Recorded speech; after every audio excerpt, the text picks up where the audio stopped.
Sean todos entonces bienvenidos y bienvenidas. Desde la Pontificia Universidad Javeriana les damos este saludo y la bienvenida al encuentro en el marco de la Semana de la Vida Saludable. Este año, como ustedes lo saben, los hemos invitado a retomar las acciones de cuidado adicionales también a las requeridas para prevenir el contagio del COVID-19.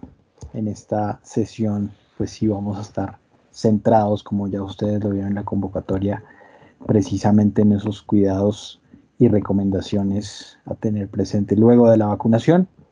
Esperamos que disfruten esta sesión y puedan seguir participando, sobre todo en las opciones que van a encontrar de modo asincrónico con los contenidos que se han dispuesto esta semana.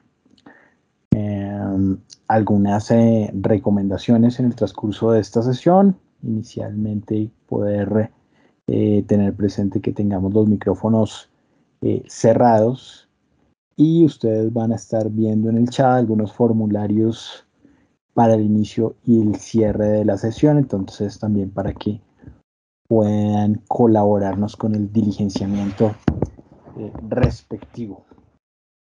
Sin más preámbulo, demos lugar a nuestro webinar Cuidados y recomendaciones postvacunales para ti y tu familia. Hoy con la participación pues de reconocidos profesionales que han estado trabajando en la gestión y el proceso desde el Hospital Universitario San Ignacio y el Comité COVID. Entonces, contaremos con la participación de la doctora Sandra Valderrama, el doctor Juan Carlos López y el doctor Andrés Duarte. Comentarles que vamos a tener la posibilidad dentro de la dinámica que hemos planteado, pues de contar con un primer momento en el cual cada uno de los expositores van a plantearnos algunos elementos en 3 segmentos iniciales y seguidamente tendremos un espacio precisamente para poder responder a comentarios e inquietudes que se puedan suscitar. Entonces también para esto les solicitamos que en la medida en que vayan surgiendo las inquietudes puedan disponerlas por el chat y a partir de allí las retomaremos. Entonces empecemos con un contexto general frente al COVID-19. Vamos a pasar seguidamente algunos mitos sobre la vacunación y finalmente, pues sí nos centraremos en las recomendaciones y cuidados postvacunales. Entonces, para estos elementos de contexto, invitamos a la doctora Sandra Valderrama. La doctora Valderrama es especialista en infectología, nivel de maestría, es profesor asistente de la Pontificia Universidad Javeriana y es la jefe de la unidad de infectología del Hospital Universitario San Ignacio. Doctora Valderrama, bienvenida. Si usted quiere compartir la pantalla también, podemos hacerlo de una vez. Buenas tardes a todos. Es realmente estar un gusto aquí. Es un gusto para mí estar aquí con ustedes. Como ya introdujeron muy bien, lo que queremos es tener una conversación acerca de hacia dónde vamos, cómo nos vamos a cuidar en este momento de la pandemia y reflexionar entre todos de el beneficio de las vacunas, pero también de las amenazas que tenemos y de esas cosas básicas que tenemos que seguir haciendo y quizá de algunas que pues ya podemos dejar de hacer. Entonces, tenemos que ya tenemos disponible un número muy importante de vacunas en el mundo. Tenemos por lo menos, perdónenme un segundito, creo que tengo una presentación que no es la correcta, me excuso. Está actualizada para hoy, perdón. Entonces, ya volví. Entonces, antes de hablar de las vacunas, quería contarles un poquito cómo estamos hoy en el mundo en este momento, para el mundo, vemos cómo en nuestro país, después de estar, ustedes lo ven en verde aquí, en una incidencia muy alta en como sabemos, de más o menos marzo a julio, que llegamos más o menos a 600 casos por día por millón de personas, pues afortunadamente ya hace más o menos 3 semanas hemos tenido una caída relevante de estos casos, lo cual realmente ha hecho que tengamos una tranquilidad desde las instituciones hospitalarias, pero sobre todo también desde nuestras familias. Ahora, ¿qué podemos ver en otros países? Miren que hay otros países en que van muy bien en vacunación, como Israel, como el Reino Unido, como los Estados Unidos, que tuvieron unos picos en ciertos momentos, pero que en este momento están teniendo un aumento de los casos nuevamente. Y aquí entonces todos nos empezamos a preguntar, ¿será que la vacuna es la única solución o qué más va a venir para nosotros? Y muchos también nos empezamos a preocupar por esa amenaza de otra vez un aumento en el número de casos. Pero hay buenas noticias a pesar de esto. Las buenas noticias es que a pesar de que esta disminución de casos, pero a pesar de este aumento en otros países, pues cuando nosotros empezamos a ver ya muertes, veamos cómo estos países que están repuntando en casos, como Estados Unidos, como Israel, como el Reino Unido, tienen en este momento una caída muy importante en la mortalidad por COVID-19. Entonces ahora viene un mensaje importante. A pesar de que nos preocupe mucho que podamos tener un repunte de casos y nuevamente un aumento de infecciones, la buena noticia es que la vacunación es altísimamente efectiva para prevenir mortalidad.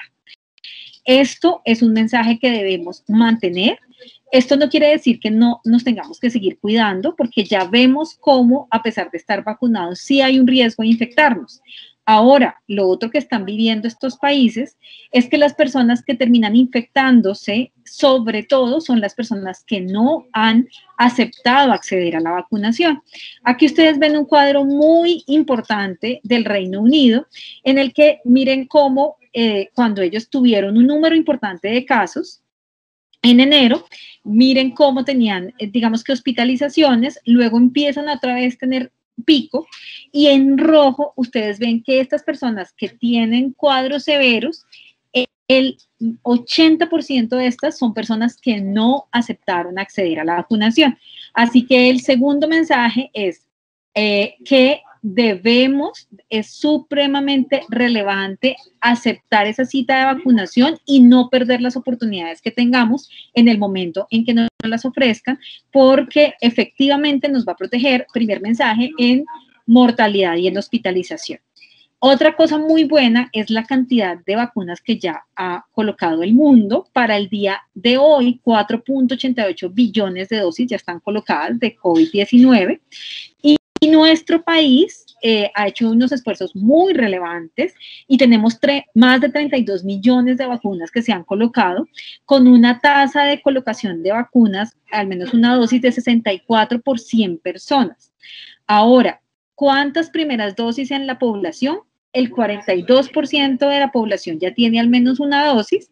Recordemos que incluso en nuestro país, por el problema que tenemos de acceso a las vacunas, también se dio la recomendación de que las personas que ya han tenido la infección podrían estar con un esquema completo con solamente una dosis y eso pues ayuda a que haya mayor velocidad y con 2 dosis tenemos ya el 28% de la población. Hoy todos escuchamos con gran felicidad que ya incluso pues los mayores de 18 años también ya van a acceder a su esquema de vacunación y ahora el doctor Juan Carlos López nos va a contar un poquito más de nuestro centro de vacunación y cómo muchos de los estudiantes, profesores javerianos pues están vacunándose en este momento en nuestras propias instalaciones y con nuestro hospital. Ahora, ¿qué ha demostrado ser efectivo para la prevención de COVID? Es muy importante que sepamos que a pesar de que estamos vacunados, no podemos bajar la guardia en las medidas fundamentales. Entonces, la higiene de manos es el pilar.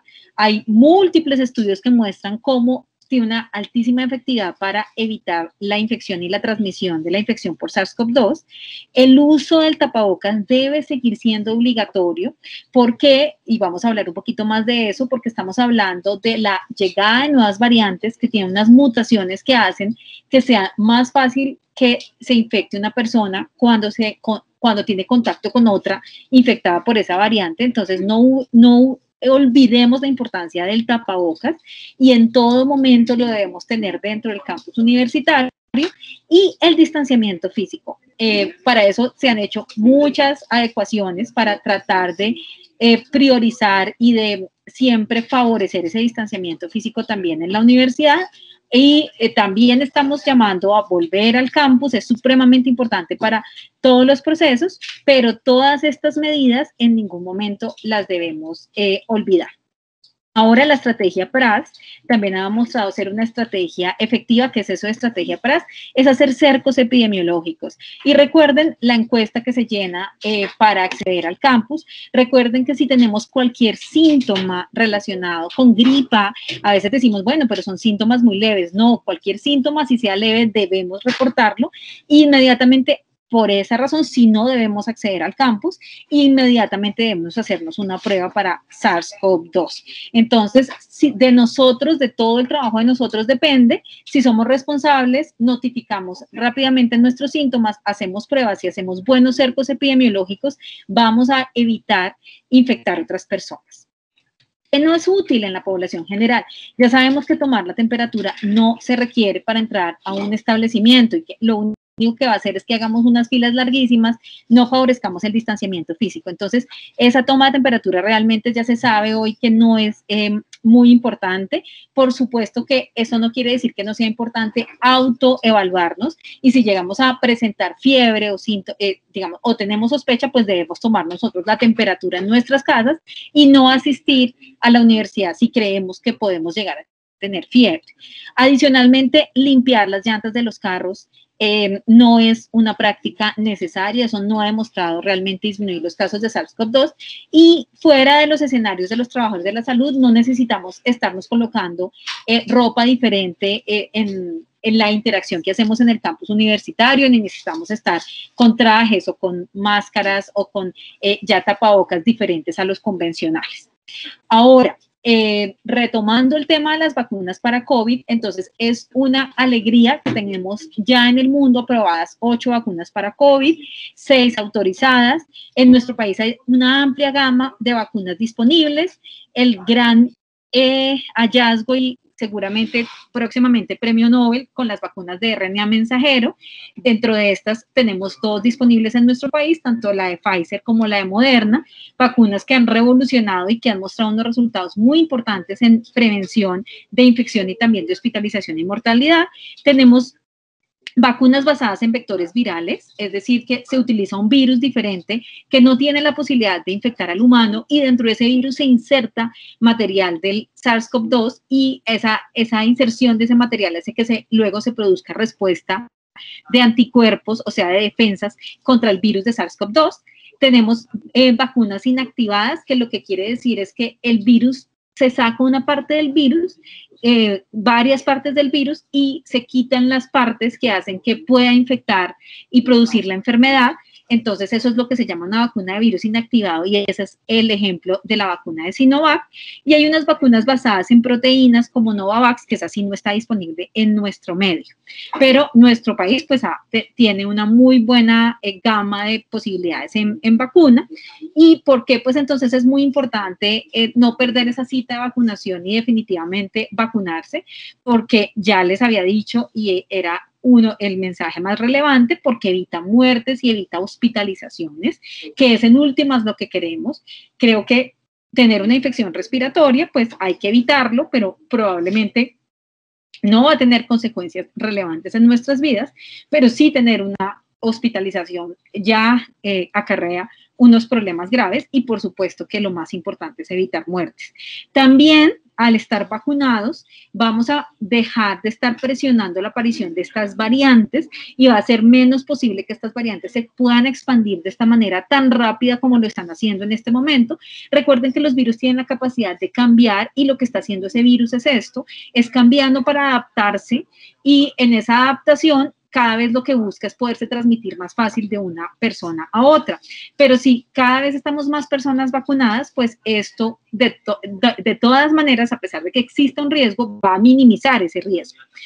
¿Por qué también es importante? Por nuestro desarrollo social y económico. Nuestro país necesita que estemos activos y necesita que también desde nuestra salud mental, pues podamos tener mayores interacciones sociales, interacciones personales, y esto pues va a favorecer claramente nuestro desarrollo social y el desarrollo económico del país. Dentro de estas vacunas ya tenemos muchas experiencias, tanto de experimentos, pero también estudios en personas como nosotros, no en experimentación, sino en vida real, donde estas vacunas han mostrado ser efectivas. Todas, sin excepción, han mostrado disminuir hospitalización y mortalidad, y en cuanto a efectividad, la efectividad demostrada en experimentos para la vacuna de Pfizer y Moderna va de 94-95%, ya en momentos de vida real, es decir, aplicada a una población grande, más o menos la efectividad que se está viendo es 80-85%, con más meses de seguimiento. La efectividad de la vacuna de Janssen, que es una sola dosis, más o menos 67% en el experimento, y en vida real depende qué variante está, pero más o menos esa efectividad va a un 60, un 80, 90%. La vacuna de Sinovac, una efectividad para infección del 55%. En vida real les voy a mostrar que datos muy similares, 57%, y la vacuna de AstraZeneca, una efectividad en experimentos de 60% y en vida real incluso más alta, 60-80%. Les voy a mostrar un estudio de vida real del Reino Unido, pero lo que más que mostrarles el detalle del estudio, les quiero dar el mensaje, y es un estudio muy bonito de nuevamente por qué nos vacunamos, y nos vacunamos no solamente por nosotros mismos para evitar muertes y hospitalización, también nos vacunamos por los otros, por nuestros compañeros, por nuestros padres, por los adultos mayores con los que compartimos, por las personas con bajas defensas con las que compartimos y por todas las personas que tenemos a nuestro alrededor. ¿Por qué? Porque lo que ya se sabe es que cuando yo me infecto, porque puedo llegar a infectarme después de vacunarme, aquí después de segunda dosis, la mayoría, el 80 al 90% de estas infecciones pueden ser asintomáticas, ¿sí? Un gran porcentaje. ¿Y eso qué implica? Implica que además, este estudio además lo demostró, la cantidad de virus que expulsamos cuando respiramos, cuando hablamos, es mucha menor que la que puede expulsar una persona que se infecta y no se ha vacunado. ¿Eso a qué nos va a llevar? A que se infecten menos personas después de que haya una persona infectada después de la vacuna. Entonces, en los que se infectan hay un mayor número de casos asintomáticos y hay menores cargas virales, y eso implica que hay menor transmisibilidad. Entonces, ojo, nos disminuye hospitalización, nos disminuye mortalidad, pero también nos disminuye contagios. La persona que se vacuna y se infecta contagia menos a los demás.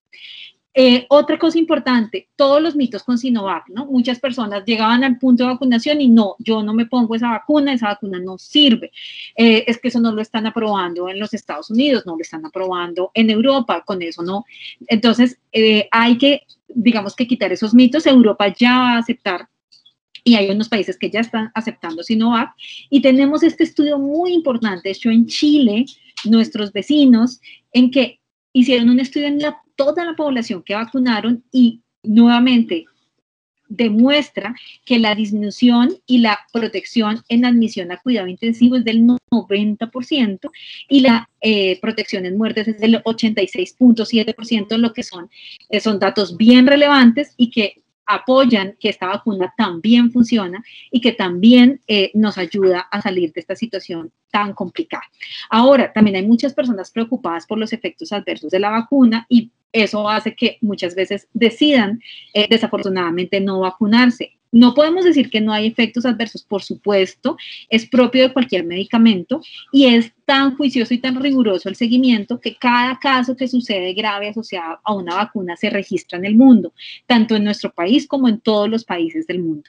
Sabemos, por ejemplo, que la vacuna de Janssen se puede asociar, igual que la vacuna de Oxford, a episodios de trombosis con trombocitopenia, puede llegar a asociarse con síndrome de Guillain-Barré, y por ejemplo las vacunas de Moderna, la vacuna de Pfizer puede llegar a asociarse con miocarditis. Esto puede ser verdad, por supuesto que sí, y hay que hacer el seguimiento, pero solamente quiero mostrarles que, por ejemplo, en una población de 30 a 49 años, si yo vacuno 1 millón de personas, voy a prevenir 650 hospitalizaciones, por ejemplo, con la vacuna de Janssen, o 700 hospitalizaciones con la vacuna de Pfizer, voy a prevenir 25 muertes en ambos grupos y solamente, por ejemplo, voy a tener estos efectos adversos en menos de 5 personas por millón de dosis que aplico. Aquí les quiero mostrar un poquito la experiencia que nosotros tenemos en el hospital después de que hicimos la vacunación masiva en marzo. Y miren, aquí están los casos acumulados de las personas del hospital que se iban infectando. Ustedes saben que somos primera línea, que estamos todo el tiempo manejando personas que, que tienen o pueden tener infección por SARS-CoV-2. Y antes de vacunarnos, desafortunadamente, llevábamos más o menos 1.600 personas infectadas. Y miren cómo después de que nos pusimos las 2 dosis de vacunas, a pesar de estar en el peor momento de la infección, a pesar de tener el hospital con el 70% de personas de COVID, miren cómo nos mantuvimos prácticamente en el mismo número de casos y solamente tenemos 20 personas infectadas después de la vacuna y ninguna de estas personas ha requerido hospitalización y todas las personas han tenido síntomas muy leves y no hemos vuelto a tener ningún brote en el hospital. No hemos vuelto a esas personas no han infectado a nadie. Entonces, esto no solamente estamos mirando casos de afuera o casos publicados, sino que estamos mirando nuestras realidades y lo que ya estamos viviendo.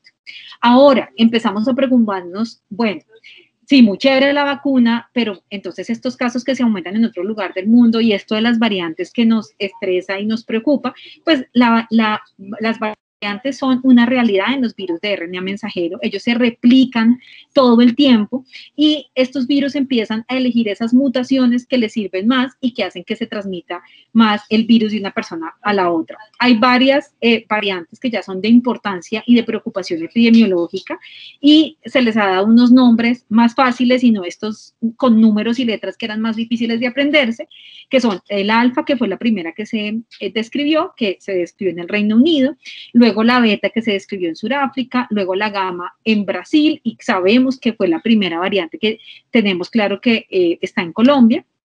Luego la alfa también ya se ha reportado y ahora la delta que nos tiene tan preocupados.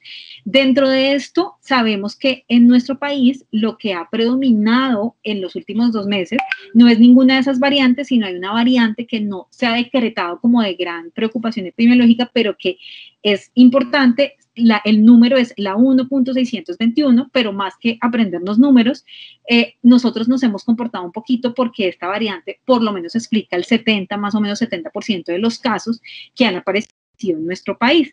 Y eso es una de las teorías de por qué la variante Delta, como en otros países, no se ha entrado ni se ha diseminado tanto en nuestro territorio. Sin embargo, todos sabemos que hay un reporte desde julio ya confirmado de que la variante Delta está en nuestro país. Sabemos que no solamente en Bogotá, sino también en Cali, seguramente ya está en muchos lugares del país a partir de la vigilancia.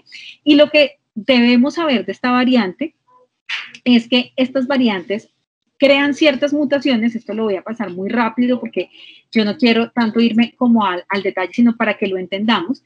Esta variante tiene por lo menos 6 mutaciones, pero dentro de esas mutaciones lo que está haciendo es que la respuesta que generan la vacuna, los anticuerpos que generamos, esta variante puede escapar a esa respuesta porque produce un cambio en esa proteína que se llama la proteína Spike a la que se pegan las vacunas. Segundo, hace un cambio también para que sea más fácil entrar como a las células. Y tercero, dentro también genera otros cambios que en últimas lo que termina siendo que a nosotros no nos importa es que se infecte, que con menos cantidad pueda infectar más y transmitirse más de una persona a la otra.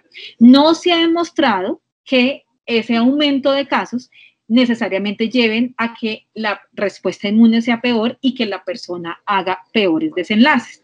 Pero sí ya está demostrado que las vacunas que tenemos disponibles hoy día parecen ser no tan efectivas contra esa variante comparado a las variantes naturales.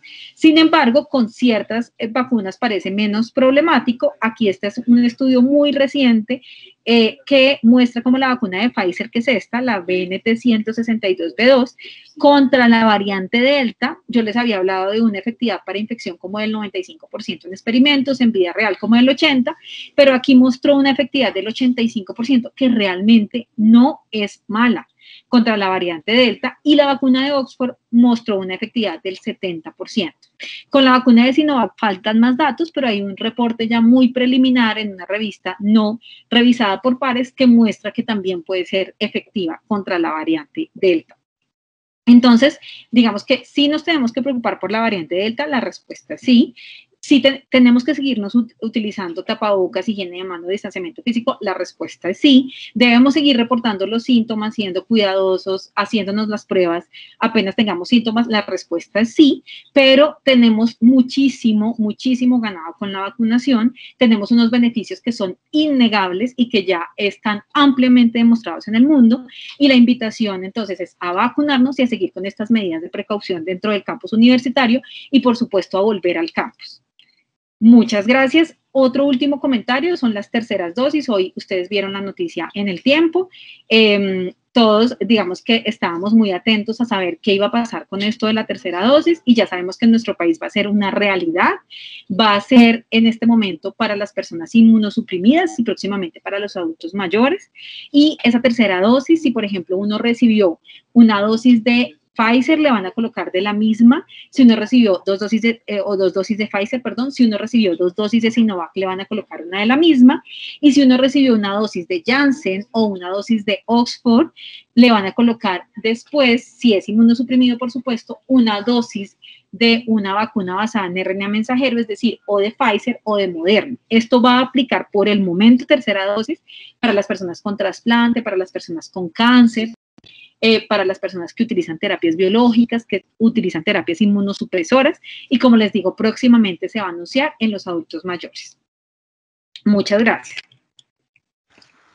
Doctora Sandra, muchísimas gracias por este amplio contexto frente al tema de el estado actual del COVID y la vacunación. Demos paso al doctor Juan Carlos López. El doctor Juan Carlos López es infectólogo pediatra, es profesor asistente de la Pontificia Universidad Javeriana y también se encuentra vinculado con el Hospital Universitario San Ignacio. El doctor López nos va a compartir algunos mitos sobre la vacunación. Doctor López, bienvenido. Muy buenas tardes para todos. Muchísimas gracias por la invitación. Vamos pues a continuar con este programa.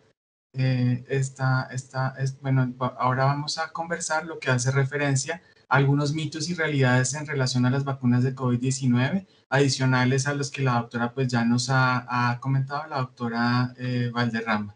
Entonces, esta es una fotografía de nuestro centro de vacunación, muy agradecidos nosotros con la Universidad Javeriana, trabajamos con ellos en conjunto para poder pues tener ese espacio tan espectacular con el que contamos hoy día y con el que hemos trabajado para el beneficio pues de la ciudad y del país y para pues el beneficio propio de nosotros en relación a avanzar en la prevención de enfermedades y pues en la vacunación de todos nosotros. Entonces siempre nos preguntamos o hay preguntas dentro de los grupos de las personas que se acercan, ¿qué pasa si yo tengo antecedente de COVID? ¿Cómo es mi esquema de vacunación? Si presento COVID entre la primera y la segunda dosis, ¿cómo va a ser mi esquema?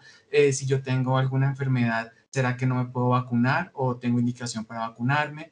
¿Qué pasa con nuestros niños y los adolescentes y su esquema de vacunación? Las madres gestantes y las madres que están en periodo de lactancia, cómo va su esquema de vacunación contra el COVID. Y hay algunos lineamientos y resoluciones nuevas del país que nos dan como las pautas que debemos seguir en los centros de vacunación. En cuanto a la vacunación de COVID y en cuanto a todo lo que tiene que ver del tratamiento del COVID, pues siempre cada día se va generando información nueva y hay nueva evidencia que nos da las pautas de cambio de lo que nosotros estamos haciendo en este momento. Entonces es probable que algunas de estas indicaciones día a día pues vayan cambiando según los nuevos reportes que haya dado la sociedad científica y con esto pues hacemos ajustes en nuestros programas. Entonces, lo primero que siempre se pregunta es, ¿puedo vacunarme si tengo antecedente de infección por COVID-19? Pues todos nos podemos vacunar si tenemos antecedente de infección por COVID-19, pero hay algunas recomendaciones específicas que cumplen para nuestro país y que van en los lineamientos, y es que aquellas personas que tienen antecedente de COVID, pues serán vacunadas posterior a 90 días de la fecha de inicio de los síntomas en personas sintomáticas, y en personas que tienen pues tomas de pruebas de PCR, se dice que a partir de la toma de la fecha de la prueba si son asintomáticas, excepto aquellas personas que tienen antecedente de inmunosupresión o inmunodeficiencias, ya sea porque reciben quimioterapia, porque reciben terapias biológicas para control de enfermedades como la artritis reumatoidea, o porque reciben algún medicamento para bajar las defensas. En ese escenario, pues ellos tienen un tiempo más corto para recibir sus vacunas de COVID, que son 30 días, porque son individuos que tienen una inmunidad que es susceptible, que está disminuida, y que la respuesta de anticuerpos protectores a largo tiempo va a ser menor que las personas que tienen sus sistemas de inmunidad bien. Estas recomendaciones se han generado en relación a la evidencia que hay en estudios de inmunidad natural y de la inmunidad que da después de la vacunación, de cuánto tiempo después de yo obtengo la infección por COVID voy a tener la duración de los títulos de anticuerpos y que pueden llegar a ser protectores, y en cuánto tiempo voy a tener la posibilidad de presentar una reinfección por COVID después de haber tenido la enfermedad. Estos estudios han demostrado que yo puedo tener más o menos estos títulos hasta 11 meses o 9 meses posterior a tener la infección por COVID.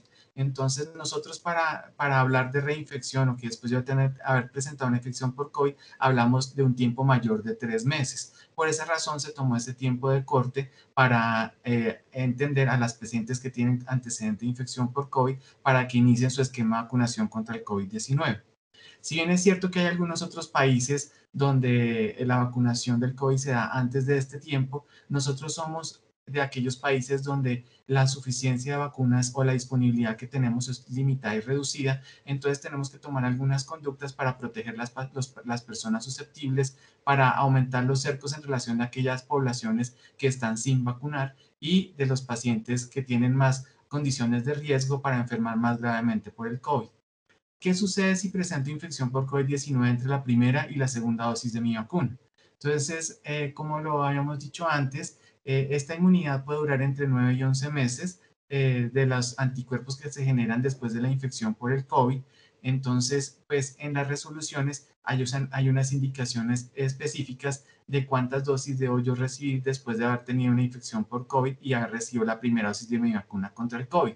Esas indicaciones están específicas y tienen evidencia para las vacunas que están hechas a partir de RNA mensajero, como lo son la vacuna de Pfizer y la vacuna de Moderna. Entonces, aquellas personas que tienen antecedente de infección después de 3 meses reciben una dosis de vacuna, y las personas que tienen antecedente de inmunosupresión o comorbilidades o con antecedente de infección más allá de 9 meses reciben 2 dosis del esquema de vacunación.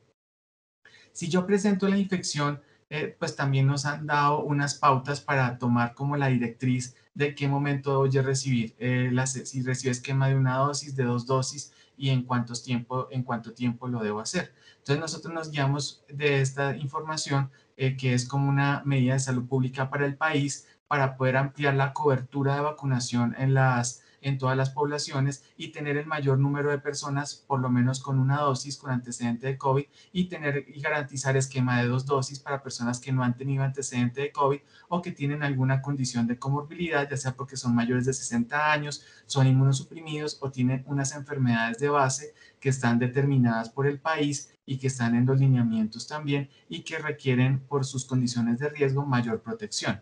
Entonces, según estos lineamientos, pues nosotros evaluamos si es menor de 59 años, es una persona inmunocompetente y presentó COVID entre 1 y 90 días, recibe esquema de una dosis. Si presentó COVID entre 91 y 270 días, también recibe esquema. No se vacuna a los que presentan COVID menos de 90 días y reciben esquema de una dosis y presenta COVID entre 91 y 270 días. Y si presentó el COVID más allá de 9 meses, y se va a colocar su primera dosis de vacuna, recibe esquema de 2 dosis. Si es una persona mayor de 60 años, en los primeros 3 meses, si tuvo el COVID, pues no recibe la vacuna. Después de los 3 meses se coloca en esquema de 2 dosis. Y es un paciente inmunosuprimido, en el primer mes después de haber tenido la infección por el COVID, no recibe dosis de vacuna, y después de ese mes recibe esquema de vacunación de 2 dosis. ¿Qué pasa con nuestros niños? Entonces, pues afortunadamente el día de hoy dio la indicación el ministro de Salud que a partir de mañana ya empezamos con la vacunación de la población entre 15 y 19 años de edad, porque estamos vacunando a la población mayor de 20 años. Entonces nuestros adolescentes sin comorbilidades entre 15 y 19 años empezarán a recibir sus primeras dosis de vacuna. Los niños, pues ellos necesitamos protegerlos para que ellos puedan empezar pues a retornar al colegio, a hacer su actividad física, para ir a sus fiestas de cumpleaños y también pues para reducir la propagación del virus dentro de las familias, dentro de los días de incapacidad de los padres. También pues tenemos descritas formas graves de la enfermedad en pediatría, aunque son menores que en los adultos, pues también se presentan. Tenemos también una preocupación de la población pediátrica respecto de la variante Delta. En los países donde tienen ahora un aumento de los casos de infección por COVID por variante Delta, se ha documentado que hay un mayor número de casos en niños que con las variantes anteriores y también hay una forma de presentación que requiere más de hospitalización, requerimientos de oxígeno y que estas poblaciones pues están viendo más afectadas por esta variante que lo que nosotros estábamos acostumbrados, que la mayoría de los niños eran asintomáticos o con enfermedad leve.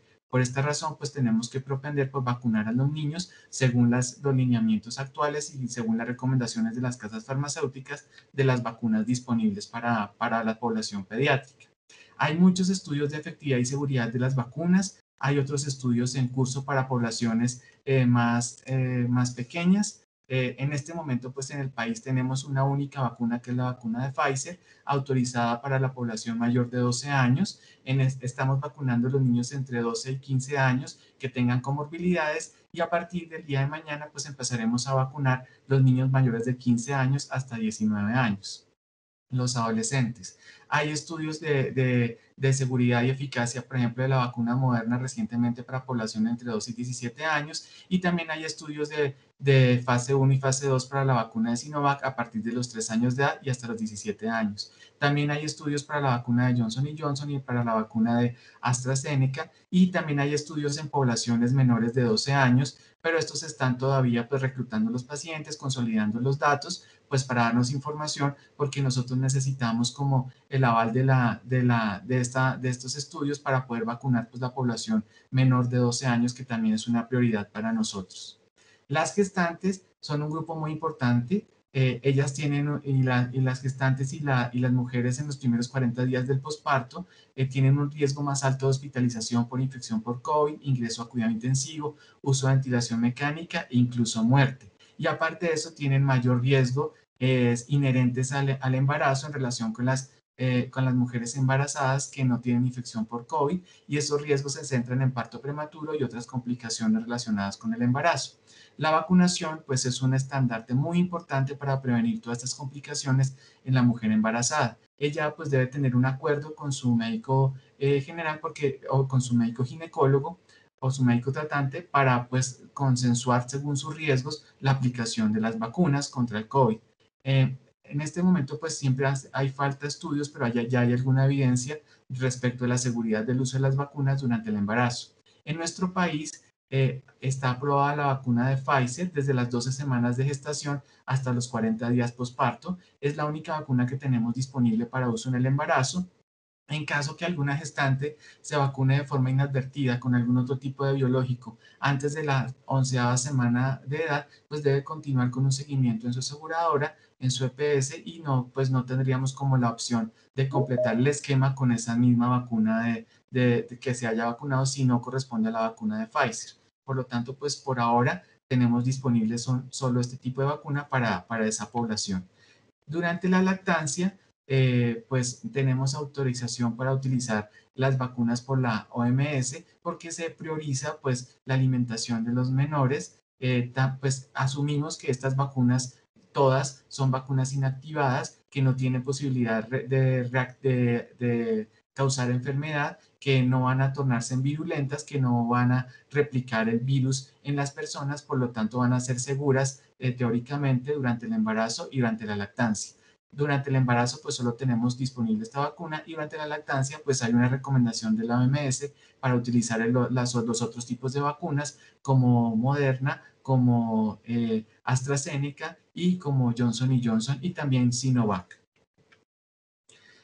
Si se me pasa el tiempo de aplicarme mi segunda dosis de vacuna contra el COVID-19, ¿qué debo hacer o qué va a pasar? Entonces, en algunas oportunidades o en algunos momentos en que hemos tenido no suficiencia de vacunas, hay muchas personas que se ha retrasado su esquema de vacunación según los intervalos mínimos que corresponden.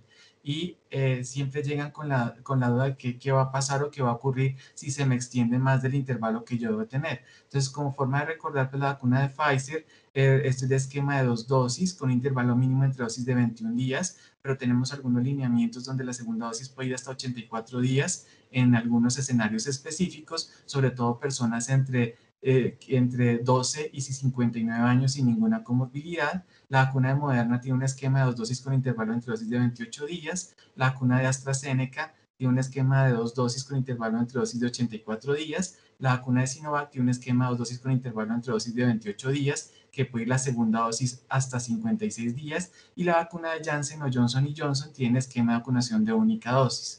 Nosotros siempre debemos respetar los intervalos mínimos de vacunación. Entonces yo debo cumplir con la fecha de los 21 días o de los 28 días o de los 84 días. No es ideal que yo vaya antes a colocarme mi vacuna, sino que vaya en el momento que me corresponde. Si por alguna razón se ha extendido mi tiempo de colocarme se me ha pasado la fecha de la segunda dosis de la vacuna en los calendarios que requieren segunda dosis, debo colocármela lo más pronto posible y no hay necesidad de repetir esa dosis ni de repetir el esquema si no se considera como válida. Este es nuestro Centro Javeriano de Formación Deportiva y así es como tenemos nosotros como organizado el centro de vacunación. Nuestro centro de vacunación fue pionero, ejemplo de vacunación en grandes superficies. Nosotros pues tenemos atención para plan nacional, para empresas privadas y también tenemos un formato de agendamiento y autoagendamiento en la plataforma de guía de la Secretaría Distrital de Salud. Si ustedes entran en la Secretaría Distrital de Salud, o uno puede autoagendarse en esa plataforma, aparece el Hospital Universitario San Ignacio y ahí debo pues cumplir con el requerimiento de que yo esté en la fase y en la etapa en la cual se está vacunando en ese momento en el país para poderme agendar y pues nosotros tenemos pues la posibilidad de que las personas ingresen. Tenemos 10 puntos de vacunación con capacidad de expansión a 14. Tenemos un área de reanimación para atender reacciones moderadas a severas relacionadas con la vacunación en caso que se lleguen a presentar. Hasta la fecha de hoy hemos aplicado alrededor de 100.000 dosis de vacunas entre primeras y segundas dosis y en esta semana pues que estamos en nuestra semana de la promoción y prevención de la salud de la Universidad Javeriana, nuestra Semana de la Vida Saludable, donde nos dieron autorización para vacunar población mayor de 20 años, pues hemos vacunado a nuestra población de estudiantes mayores de 20 años, ellos han asistido agendados y a la fecha de hoy hemos aplicado alrededor de 900 dosis de nuestros estudiantes. Y esto pues va a continuar durante todas estas semanas para que lleguemos pues a toda la población de los estudiantes que pues cumplan con los criterios de las etapas pues, y ahora pues con la noticia que podemos vacunar desde los 15 años de edad a partir de la próxima semana entre los 15 y los 18 y los 17 años pues con vacuna de Pfizer y a partir de los 18 años pues utilizaremos el biológico que tengamos disponible según los lineamientos y lo que envíe la Secretaría de Salud. Muchísimas gracias. Doctor López, muchas gracias por ayudarnos a resolver esas inquietudes que seguramente muchos hemos tenido en estos últimos días. Pasemos ahora a este último segmento en donde el doctor Andrés Duarte nos compartirá los cuidados post-vacunación pandemia COVID-19. El doctor Duarte es el director del Departamento de Medicina Preventiva y Social de la Facultad de Medicina de la Pontificia Universidad Javeriana. Es especialista en medicina familiar y magíster en epidemiología clínica. Y antes de darle el paso al doctor Duarte, quiero invitarlos a que puedan consignar sus preguntas y comentarios en el chat, porque recuerden que al final de la sesión vamos a estar resolviéndolas. Doctor Duarte, buenas tardes, bienvenido. Raúl, muchísimas gracias por la invitación, Claudia, y es muy grato poder compartir estos espacios. Creo que lo que hay que decir prioritariamente en este tema, ya tanto la doctora Sandra como el doctor López lo han expresado, entonces yo alcancé a pegarle una peluqueada grandísima a lo que quiero decir y me voy a gastar solamente unos pocos minutos. Cuando uno se expone a cualquier intervención en salud, de un lado está viendo qué beneficios tiene, y ya los mostraron perfectamente, y los beneficios, si bien algunas personas los pueden ver como limitados para el hecho de infectarse, son innegables los beneficios con relación a la probabilidad de tener complicaciones serias, de ingresar a una unidad de cuidado intensivo o morir por la infección después de la vacuna. Pero del otro lado siempre está el perfil de seguridad, y el perfil de seguridad tiene que ver justo con todos esos eventos adversos que están ligados a la vacuna. Y en ese orden de ideas de los eventos adversos, lo único que yo aquí tendría para agregar es ponerle números para ver qué tanto nos tenemos que preocupar por algunas de las cosas que pasan. El manual de vigilancia de eventos adversos después de inmunizaciones, que tiene validez mundial, clasifica los eventos adversos a vacunas de esta forma. Y los muy comunes son los que ocurren en 10% o más de los individuos que reciben el biológico, y entonces dentro de eso tendremos el dolor en el sitio de inyección, tendremos el malestar, los dolores musculares, eventualmente los dolores articulares, la fiebre, el dolor de cabeza, que se pueden manejar de una forma muy sencilla con analgésicos comunes, acetaminofén, y manteniendo el estado de hidratación. Y así se van clasificando en orden descendente de frecuencia, y ustedes ven que está la categoría de muy raros, y muy raros es menos del 0.01%. Eso realmente es una frecuencia muy, muy baja, pero les quiero mostrar con relación a los eventos que más preocupa, especialmente a las personas que tienen dudas con relación a vacunarse, qué datos hay del Centro de Control de Enfermedades Infecciosas de los Estados Unidos, el CDC, y esto está actualizado a 11 de agosto de este año. Entonces, uno puede hacer una alergia, y una alergia severísima, con compromiso respiratorio, y por eso el doctor López mencionó, en el Centro Deportivo Javeriano hay un centro de reanimación para aquellas personas que lo hacen. Sí se puede hacer, se puede presentar. La frecuencia de lo que está reportado a 11 de agosto en los Estados Unidos para las diferentes vacunas de COVID es de 2 a 5 casos por cada millón de personas vacunadas. Millón de personas. Eso también se puede leer como millón de dosis aplicadas. Es con mucho, muy, muy lejos de eso que se considera muy raro.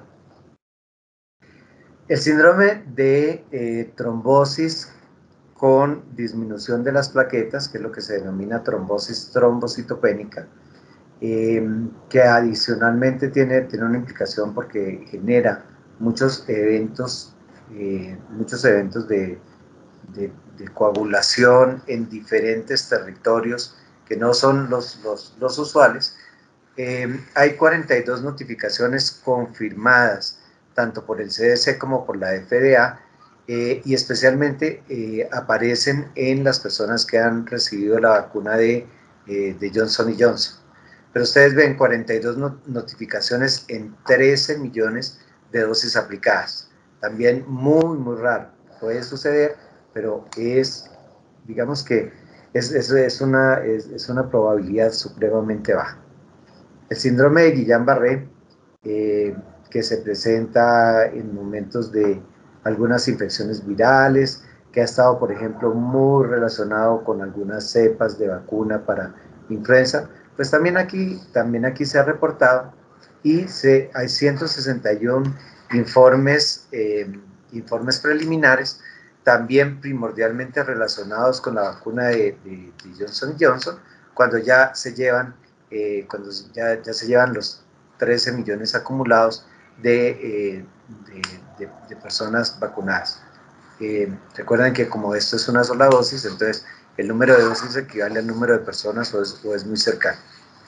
Los casos de miocarditis y pericarditis, que a diferencia del síndrome de Guillain-Barré, mientras que el síndrome de Guillain-Barré ocurre primordialmente en personas de 50 años y más, la miocarditis y pericarditis ocurre en menores de 50 años. Se presenta principalmente relacionado con las vacunas que tienen la plataforma de RNA mensajero, Pfizer o Moderna. Se reportaron un poco alrededor de 1.300 casos, pero están confirmados a 11 de agosto 762, pero aquí la relación es bastante diferente. 762 informes confirmados cuando hay al menos 170 millones de personas que han recibido el esquema completo con 2 dosis en los Estados Unidos. Y finalmente la muerte, que seguramente nos preocupa mucho y nos impacta mucho, pero lo conocemos como un hecho supremamente excepcional, a un punto tal que para el 11 de agosto el CDC dice que si bien podría presentarse, dentro de los Estados Unidos no hay hasta el momento ninguna muerte generada por COVID, por infección por COVID, en una persona que haya sido vacunada dentro del territorio de los Estados Unidos. Entonces creo que estos son hechos reales, así como lo mencionó la doctora Claudia. Hay que contar que esto pasa, pero también deberíamos, como lo mostró la doctora Sandra en la parte final, deberíamos establecer como un balance entre qué ganamos con vacunarnos y a qué nos estamos exponiendo potencialmente de riesgo con cada una de las vacunas. Y con toda seguridad que el balance se inclina con mucho a favor de la vacunación, La parte final es decir, bueno, la pandemia va a continuar. Los modelamientos estadísticos nos permiten prever en pocos meses un nuevo pico. Esperamos que en la medida que muchas personas hemos recibido la vacuna, la mortalidad, por más que el virus esté circulando, la mortalidad esté disminuyendo, pero las actividades preventivas generales que se han mencionado para poder contener la propagación de este virus sigue siendo exactamente igual. Ya tenemos la vacunación, vienen muchas más vacunas, creo que hay 186 vacunas registradas en la plataforma de la Organización Mundial de la Salud, vacunas que están en curso, algunas de ellas pues terminarán mostrando que funcionan y terminarán teniendo la aprobación de la Organización Mundial de la Salud. Pero más allá que esa vacunación y la expectativa de nuevas vacunas, el hecho de mantener la distancia para con las demás personas, el estarnos lavando frecuentemente las manos, el usar los elementos de protección, particularmente el uso de las máscaras, de los tapabocas, el mantener una higiene respiratoria para no estar exponiendo a las demás personas a nuestras secreciones, y particularmente para cuando tosemos o estornudamos, y el mantener un buen sistema de corrientes de aire, de ventilación en el lugar en el que nos encontremos, terminan siendo los puntos fundamentales, más allá de la vacunación como tal, para poder, digamos que, evitar que tengamos infección y que eventualmente podamos tener alguna complicación con la vacuna. Creo que no tengo más que agregar con relación a lo que ya mencionó la doctora Sandra y el doctor López, Raúl. Muchas gracias. Doctor Duarte, muchas gracias. Y bueno, con estos tres elementos creo que podemos empezar a recoger algunas de las preguntas. Los invitaría a ustedes tres, si quieren, poder compartir también las cámaras, si es posible. Y entonces vámonos aquí con esta primera pregunta. Nos escribe Marleni Repiso y dice: buenas tardes, muchas gracias por este espacio y la valiosa información. Es una pregunta específica sobre el centro de vacunación y plantean que si en el centro de vacunación de Lucy se podrá acudir para la vacuna de adolescentes.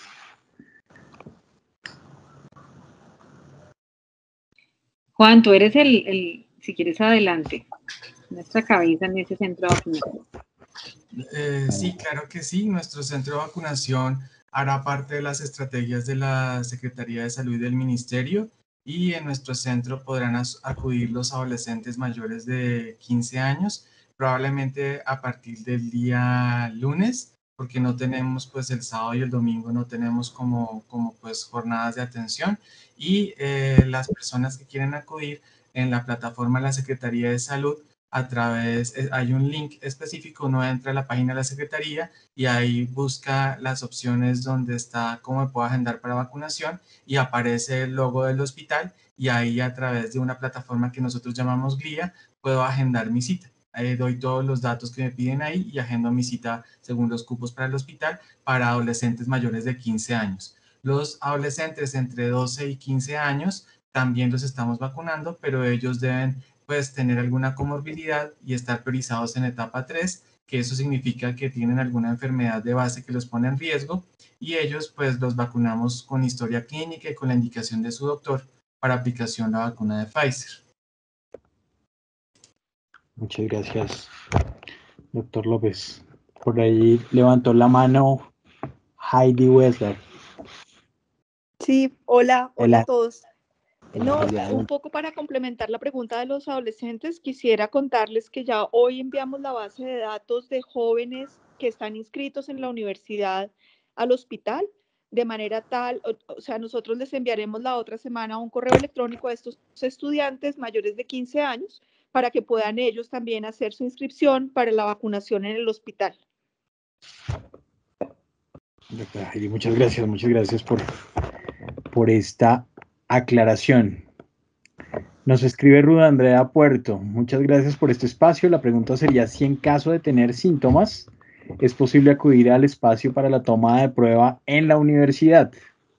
Como dicen, algunas veces podemos pensar que no es importante y no se reporta o no se solicita la prueba. Y la otra que estaría ligada a esta misma es: ¿cada cuánto se puede hacer la prueba en las instalaciones de la universidad? Entonces, doctor Duarte. Bueno, mire, yo creo que es una inquietud de muchas personas, y es una inquietud que se ha escalado al comité COVID de la universidad. Uno piensa que al tener la disponibilidad de las pruebas rápidas, de las pruebas de antígeno, pues entonces ante cualquier sospecha, pues deberíamos venir al campus para que nos realicen la prueba. Yo los invitaría a desestimar ese tipo de comportamiento. Si tienen síntomas y ustedes son responsables en la forma como responden las preguntas de la encuesta les va a decir que es en la casa. No, la idea es no se aparezca por el campus, y por favor, si llega a estar contaminado, no piense en cómo contaminar a otros. Entonces, y hay un punto adicional: el desempeño de las pruebas de antígenos que tenemos, el desempeño, la forma como identifican a las personas infectadas y seleccionan los que realmente están infectados de los que no es igual a hacerse la reacción, el PCR, que tradicionalmente es el que se ha recomendado y es el que todas las instituciones grandes en el mundo recomiendan para realizar en la persona que está sintomática. Entonces, en resumen, Ruda Andrea, si tienes síntomas, por favor, responda la encuesta epidemiológica, quédese en la casa y contacte a su sistema de salud para que le tomen la prueba el PCR. ¿Y cuál era la otra, Raúl? Y la otra pregunta es, ¿cada cuánto se puede hacer la prueba en las instalaciones de la universidad? Bueno, ahí tenemos, digamos que por fortuna se ha dispuesto de una buena cantidad de pruebas. Algunas personas querrán todos los días que vienen a hacerse las pruebas. Algunas facultades en las cuales hay mucho más contacto directo, seguramente deberían tener mucha más frecuencia de pruebas. Lo único que yo puedo decir ahí es que depende de la sospecha que uno tenga con relación al potencial de contagio que haya tenido estando asintomático. Y podría mencionar que hay experiencias de países, Israel o Dinamarca, que ofrecen las pruebas para que si usted se quiere hacer una prueba cada día, se la puede hacer. Yo no sé, doctora Sandra, si en este momento sigue, que, por ejemplo, para los trabajadores de salud, cada vez que van a llegar al trabajo, deben realizarse una prueba para ingresar al trabajo. Es una muy buena pregunta y la verdad nosotros en un proyecto de investigación abordamos cuánto era la prevalencia de la población de trabajadores de salud asintomáticos y les cuento que previo a la vacunación era más o menos 2.4%. Es decir que si yo tengo muchos recursos, lo que voy a detectar por 100 personas que tamice son máximo 3 personas. Entonces, en situaciones cuando tenemos disponibles las pruebas sin ningún problema, digamos que de viabilidad de financiación, pues se puede hacer, pero realmente no es una medida que haya mostrado ser costo efectiva. Por eso es mucho más costo efectivo el PRAS. Y recalcaría lo que dice el doctor, es las pruebas de las que dispone la universidad son para personas asintomáticas, pero siempre que yo esté sintomático, y muchas gracias por poner eso en la frase de la pregunta, no debo subestimarlo, tengo que entender que las manifestaciones de COVID van desde una gripa leve hasta un compromiso respiratorio tan grave que pues, puede llevar a falla respiratoria y a la muerte. Entonces, con síntomas leves no debo asistir y lo que debo es inmediatamente consultar a mi sistema de salud. Entonces, estoy repitiendo, pero creo que hay que recalcarlo. ¿Por qué? Porque lo más importante es evitar transmitir a otras personas. Yo les expliqué que teniendo la vacuna, ya de entrada estamos transmitiendo menos. Eso es muy bueno porque uno desafortunadamente puede transmitir desde el periodo presintomático. O sea, en COVID algo muy complicado es que yo estando en los días previos al inicio de síntomas, las 72 horas previo al inicio de síntomas, incluso tengo la posibilidad de infectar a otras personas. La buena noticia es que con la vacuna ese riesgo lo vamos a minimizar y debemos seguirlo minimizando, evitando que los primeros días que tenemos síntomas, que son donde más podemos llegar a producir virus, evitar estar en contacto con otras personas. Y la única manera de evitar ese contacto, ahí sí, es quedarnos en nuestra casa y autoaislarnos. También debemos autoaislarnos del resto de los miembros de la familia. Esto no lo debemos olvidar. A pesar de estar vacunados, si algún miembro de la familia tiene infección por SARS-CoV-2, esa persona tiene que autoaislarse en su cuarto, mantener el lugar, su baño, ojalá individual. Si no se puede individual, pues hay que estar limpiando ese baño, digamos que muy seguido cada vez que la persona entre y tener todos esos cuidados. Muchas gracias, doctora Valderrama, por este énfasis también en el tema familiar. Claudia Reyes tiene levantada la mano, creo que complemento también esta respuesta. Adelante. Sí, muchísimas gracias. No, algo muy rápido. Yo solamente quisiera decirles que un poco las decisiones también que hemos venido tomando en el Comité COVID de la universidad están asociadas a que en este momento estamos pudiendo tener la posibilidad de hacer esta toma de prueba una vez a la semana. Fue una decisión que tomamos realmente recientemente hasta esta semana. No obstante, yo también resaltaría, creo que el mensaje primordial y fundamental es el que la doctora Valderrama y el doctor Duarte nos han dado, y es todo este tema del podernos autoaislar, poder asumir el tema de nuestra encuesta epidemiológica, vacunarnos, que creo que realmente es el camino más seguro, es el mejor camino, más que estar en la sensación todo el tiempo de esta seguridad que pueda generarnos la toma de la prueba. Era lo único que quería señalar. Gracias. Muchas gracias. Bueno, continuamos aquí. Hay varias preguntas bien interesantes. Sonia nos dice, buenas tardes, felicito a los conferencistas por la calidad de sus presentaciones. Tengo dos inquietudes. La primera, ¿cuándo acudir al médico si se empiezan a tener síntomas luego de la aplicación de la vacuna? Es decir, ¿cómo distingo entre una reacción normal o algo que pueda estar asociado a una reacción de cuidado? Es una muy buena pregunta.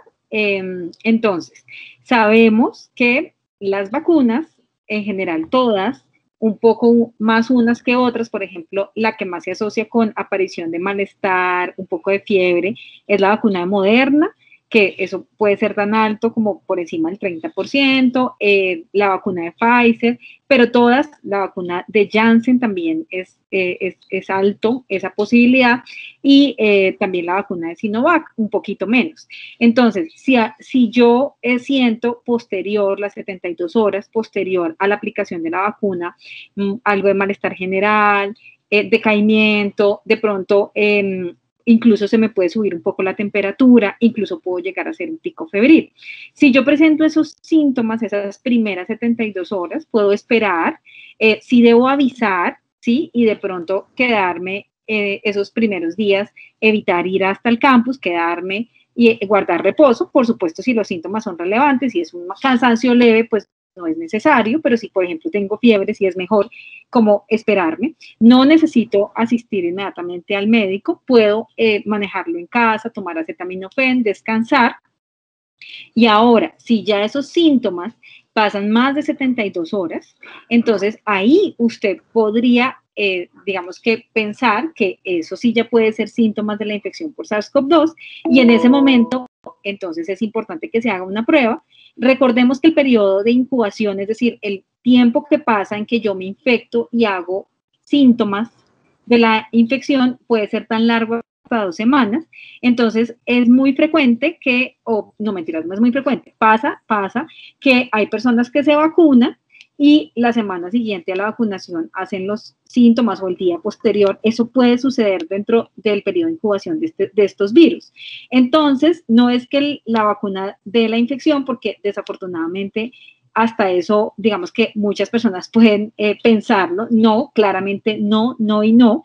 Si a mí me da la infección después de vacunarme, es porque me infecté previamente, si me dan las primeras 2 semanas, y si me da 2 semanas después, es porque a pesar de que me vacune, pues no fue suficiente. Entonces, esperemos 72 horas, es como el periodo clave, y después de 72 horas, si los síntomas persisten, consulte. Ahora, si lo que predomina no son los síntomas generales, sino lo que predomina son los síntomas respiratorios, ¿sí? Específicamente tos, o usted siente algo de dificultad para respirar, entonces allí sí, no, digamos que sería más raro que fuera por la vacuna, y adicionalmente si es dificultad para respirar, pues sí tiene que consultar inmediatamente, independientemente de que pueda ser COVID o pueda ser alguna reacción post-vacuna. Entonces, si el síntoma es severo, como dificultad para tomar el aire, o como una fiebre muy alta persistente que no le baja, pues ahí es que tiene que asistir mejor a un servicio de urgencias. Muchas gracias, doctora. Y aquí una segunda pregunta. Dice, uno de los mitos más escuchados es el efecto de las vacunas sobre la fertilidad. ¿Por qué se estableció esa asociación entre el uso de vacunas, especialmente con tecnología ARNM?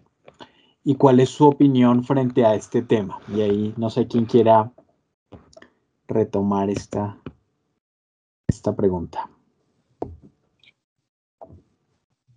Juan, ¿quisieras tú o el doctor, o como quiera? Pues yo ahí lo único que tengo que decir es que las personas están muy alertas de cualquier cosa que les puede pasar con relación a las reacciones que presentan con la vacuna. Voy a señalar sencillamente una cosa que me llama la atención. Esa es una noticia que incluso ha desmentido el sistema ese de noticias de Pregúntele a Vera, ellos sencillamente se pusieron a revisar si en algún lugar había algún reporte basado en evidencia con relación a establecer esa relación. No encontraron ninguno. Y cuando uno revisa lo que hay en la literatura científica, no hay forma de establecer ese tipo de relación. Sí, también ahí recalco, no hay ninguna relación de pérdida de fecundidad con las vacunas. No es real. Como les decía, es muy riguroso el seguimiento de efectos adversos de las vacunas. Mentiríamos si dijéramos que no producen ningún síntoma o que no hay riesgo de una reacción adversa seria, pero también mentiríamos si no dijéramos que sus beneficios superan en creces los bajos y muy raros riesgos que tienen estas vacunas. Y dentro de esos raros riesgos que tienen las vacunas contra el COVID-19 no están los problemas de fecundidad. Muy bien, excelente aclaración.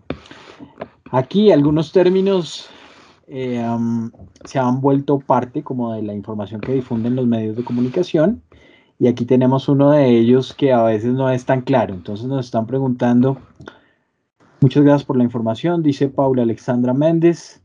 ¿Podrían explicarme qué es la higiene respiratoria? ¿A qué hacemos referencia cuando se habla de higiene respiratoria?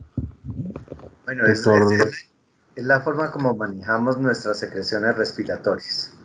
Y eso hace referencia en primera instancia que si vamos a estornudar, no le vamos a estornudar encima a las personas.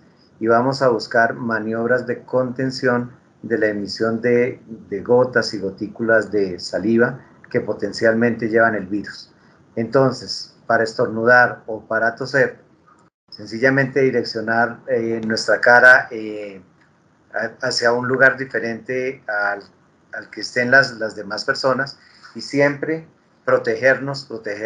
Lo más conveniente es proteger esa emisión de partículas con el pliegue anterior del codo. Es decir, cubrirnos para que la emisión de partículas al toser o estornudar sea menor. Pero eso también tiene que ver con el uso del tapabocas. Y eso también tiene que ver con que no nos vamos a parar enfrente a las personas sin tapabocas a gritar, a cantar o a hacer otras cosas.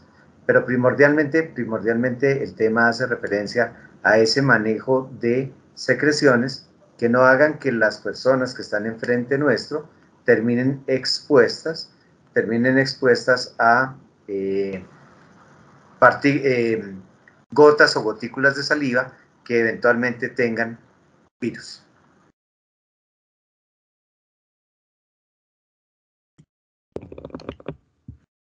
Muy bien, muchas gracias. Pasemos ahora con la pregunta de Laura Natalia Castro.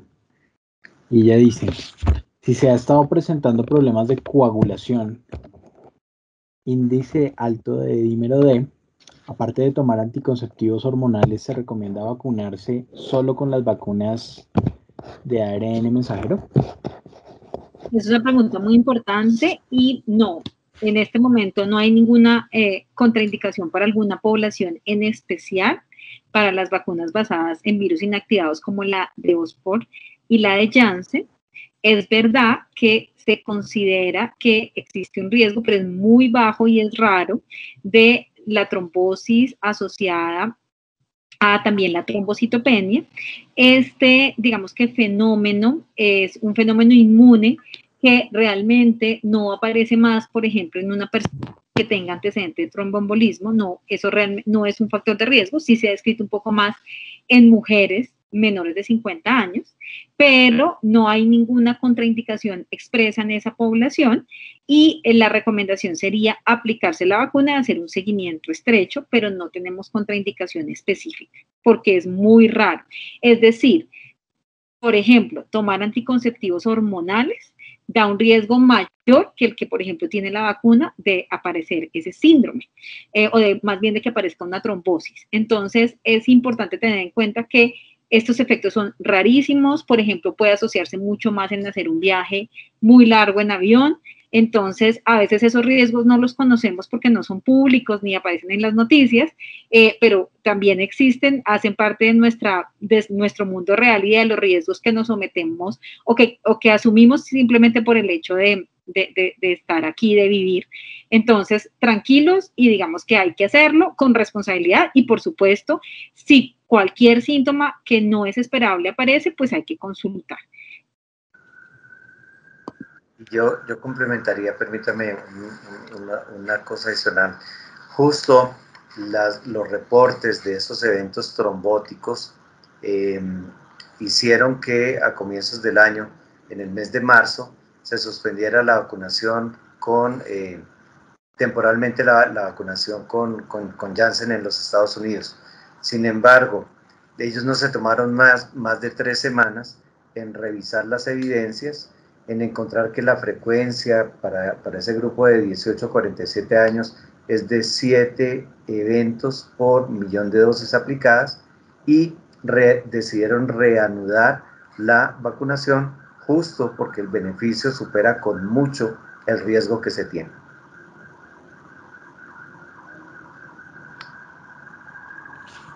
Muy bien, bueno, hasta aquí tenemos estas preguntas. Antes de culminar esta sesión, me gustaría hacer una corta ronda con cada uno de ustedes para que nos pudieran compartir algunos elementos que consideren indispensables, precisamente como lo planteamos en este webinar, para el cuidado propio y el cuidado de la familia. Entonces, ¿qué podríamos reforzar como en este cierre del webinar? Entonces, si quieren, empecemos con la doctora Valderrama. Pues vacunémonos, no perdamos esa cita que nos den o las oportunidades que nos den para inscribirnos a vacunarnos si todavía no estamos vacunados.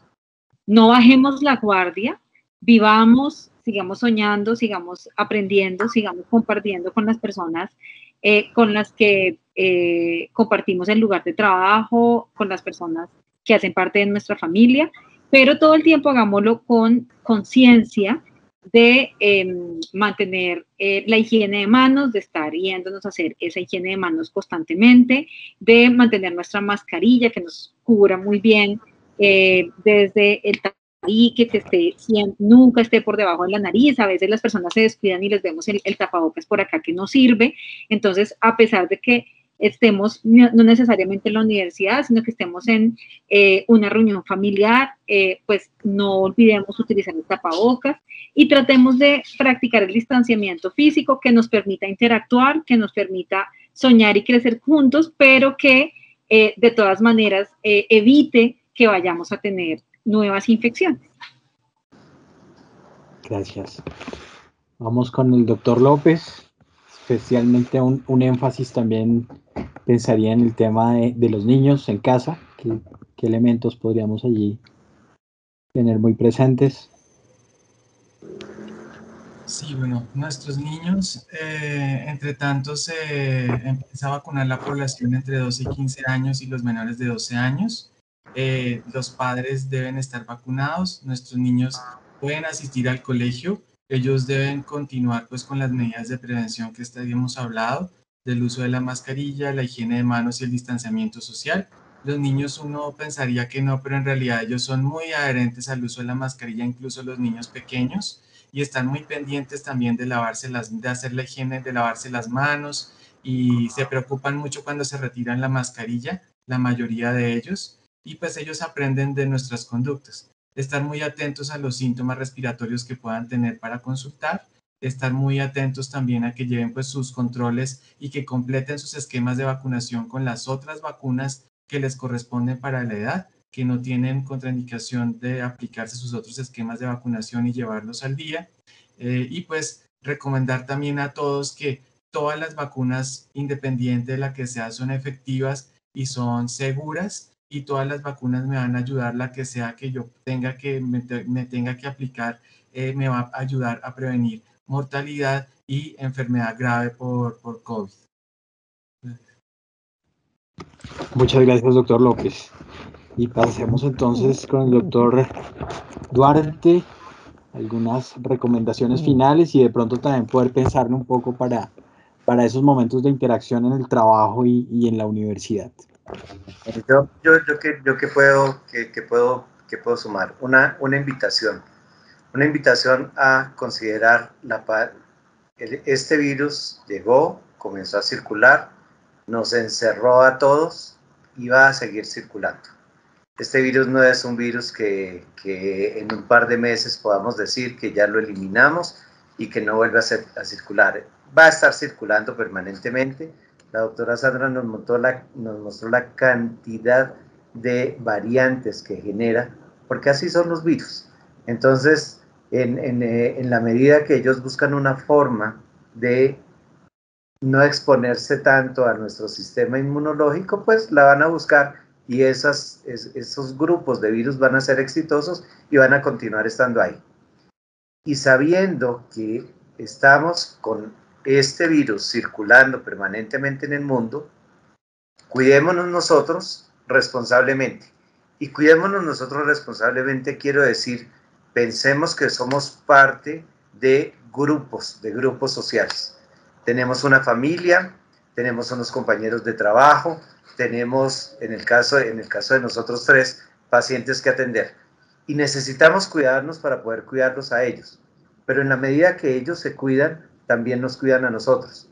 Y si finalmente todos nos cuidamos, con toda seguridad que conjuntamente podemos tener una mejor expectativa con relación al futuro.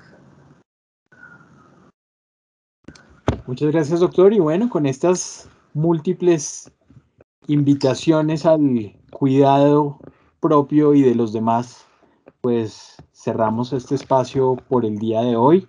De verdad que ha sido una sesión bastante enriquecedora y bueno, hasta una próxima ocasión. Muchas gracias a todos por estar tan atentos a la programación en el marco de la Semana de la Vida Saludable y nos veremos pronto. Hasta luego, muchísimas gracias. Muchas gracias. Muchas gracias, hasta luego. Buenas noches. Chao.